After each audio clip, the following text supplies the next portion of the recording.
Laurie with Colorful Creative Watercolors, and it's Sketch It Tuesday, and we're going to do a floral-filled watering can. We're going to be working on a half sheet of just regular computer paper, and I'm folding it in half because I want you to be able to get the idea to be able to turn this into a note card that you can either save for yourself or give to friends. You can create them over and over again. So I want to make the size pretty much true to size. So we're going to start off by drawing a rectangle. So as you can see that I'm drawing here, just making my line going up the side, coming down. We're not going to have it too curvy for this watering can. And then we'll come back up.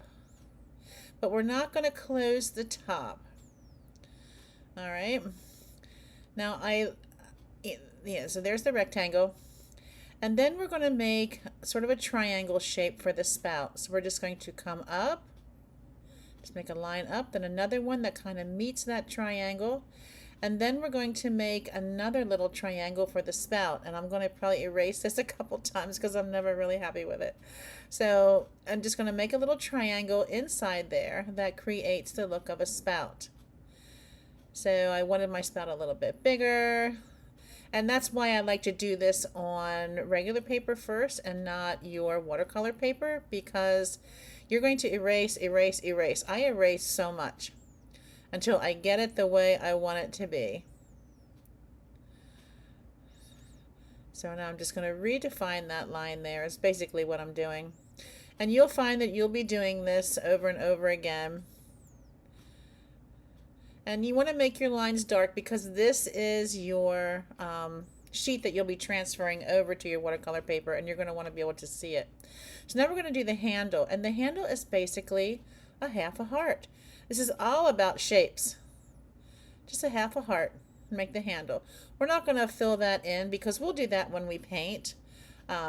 But yeah, so just to give you the idea, it's a half a heart. I'm only putting a line there just to make sure my tops are even, but then I'm going to erase because we want that spot open because we don't want to have a line there because we're going to be filling that when we paint with florals. So now I'm just going to give the can just a little bit of detail and just making those lines a little curved, giving it a little stripe across there. And then we'll do another one, which I'm kind of off camera, so I apologize. Now, I will tell you, after I look at this at the very end, I'm not very happy with how straight that is, and I will straighten that out when I do my watercolor. My little curve there is kind of a little wonky. And I'm basically showing you how we'll be putting shadow in there. You don't have to do this, but I'm just showing you that we will eventually shadow that to make it stand out. And we'll be shadowing other areas too and giving it that old feel. So we're doing shapes, a half a heart, and then we're doing a triangle. We're actually doing two triangles. So it'll be fairly easy for you to draw a triangle spout, and then the spout, and then the actual sprinkler. And then first you start off with the rectangle. Because then that's all you got there is basically shapes. So I'm just erasing that line there. Now I'm just going to give you an idea of, you're not going to fill this in because you're going to want to leave that empty, that area, because we'll be painting in there and we don't want to have any pencil lines. But I am going to fill it in and kind of give you an idea of what we'll be doing. And usually when I start with things like this, I will start with the leaves, the greens first. Place the greens where I want them. So I want a couple leaves that are coming over. I know I'm going to want to have some leaves coming out to the side. This is just giving you an idea of what we'll be doing when we're painting. But don't fill this area in. I'm just doing this for reference. So, I'm just putting in some greenery, showing you how I start off with that. And then when we paint, when we start with our greenery first, then we fill in all the blank spaces with the flowers. But it's just so much easier to put in your greenery first when you're painting. So we're just doing a couple different types of leaves, and then I'm going to make some floral shapes just to give an idea of placement of where we're going to be placing our flowers. So I'm just drawing in these little flowers that have these little stamen stems coming out. Stamens, is that what they call them? Coming out. You would think I would know my flowers better. I worked at a home and garden center for like 16 years before I moved down here to Florida. But I just know the shapes that I like to make and the flowers. Sometimes my flowers, when I create flowers, they're not actually even real flowers. I just make up my own and what I like.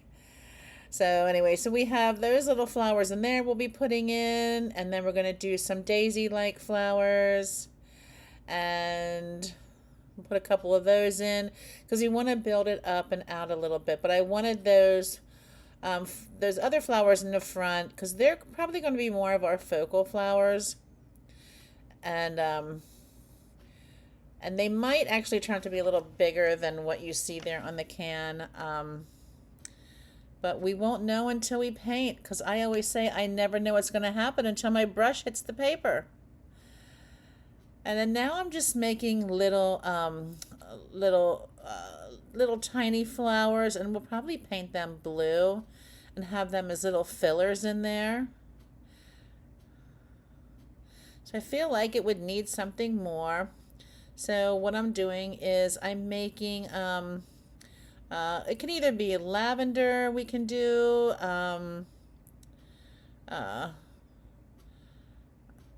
like grape hyacinths or whatever. But this is just an idea of what it's going to look like once it's once we do the can and the flowers we're going to put in it. You know, and if you want, when we're done, you can even add some other sprigs coming out. But what I'm going to do is I'm going to draw a circle around here. And honestly, I should have had you do this first. And this is where you're going to want to see that this is your space going around of where you want your flowers to be, your circle. So, and that way you know you're going around the top of the watering can. So I'm just going over the basic shapes once again. And then the floral space. Like I said, don't draw any flowers in it yet. This was just for reference. And now what I'm going to do is I'm going to write down all these shapes. So remember, you're going to draw a rectangle first. And then you're going to leave open. You're going to leave the top part open. And then you're going to draw a triangle spout. And then a smaller triangle where the sprinkler actually comes out, the sprinkles. I'm actually not sure what that's called. If you know, leave me a comment and let me know. What is that called? I just know it's a watering can that has a spout. Then you're going to do a half a heart for the handle. Unless you want to have square handles or you want to have round handles, that's up to you. I like the half a heart handle. And then you're going to have your detail lines going across on the bucket. I put the bucket, but it's a watering can. So the detail line going across. And then you are going to want to make a circle around the top. And this you want to do a faint circle because when we're watercoloring, at least when you're drawing, so that you'll know that's where your floral area is. I'm just writing there floral area, floral space. All right, so that's where your floral space will be. And then you want your triangles, and then you want your half a heart. Now we are going to get cut off here because as I was recording this, my phone rang, and for some reason it just knocked everything off, and I thought I am not going to redo this. There's no reason, so I'm just going to keep talking. But so there it is. So get your Sketch It Tuesday done for Paint It Friday. I can't wait to paint with you on Friday. Thanks for watching. Stop at colorfulcreativewatercolors.com and have a great day. Stay colorful, stay creative, and have fun. Well, I'll see you on Friday for Paint It Friday.